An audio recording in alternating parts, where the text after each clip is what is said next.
हरिः ॐ। नमामि दूतं रामस्य सुखदं च सुरद्रमम् पीनवृत्तमहाबाहुं सर्वशत्रुनिवारणम् नानारत्नसमायुक्तकुण्डलादिविराजितम् सर्वदाभीष्टदातारं सतां वै दृढमावहे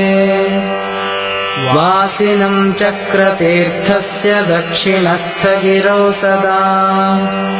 तुङ्गाम्भोधितरङ्गस्य वातेन परिशोभिते नानादेशगतैः सद्भिः सेव्यमानं नृपोत्तमैः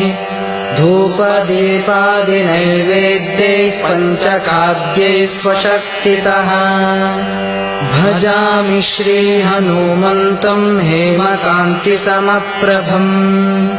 व्यासतीर्थयतीन्द्रेण पूजितं च विधानतः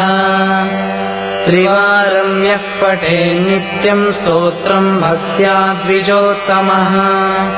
वाञ्छितं लभतेऽभीष्टं षण्मासाभ्यन्तरे खलु पुत्रार्थी लभते पुत्रं यशोर्थी लभते यशः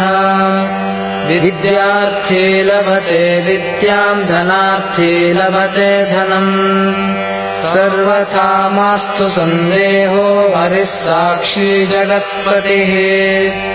यः करोत्यत्र सन्देहं स याति नरकं ध्रुवम्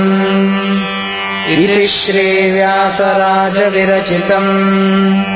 यन्त्रोद्धारक हनुमत्स्तोत्रम् सम्पूर्णम्।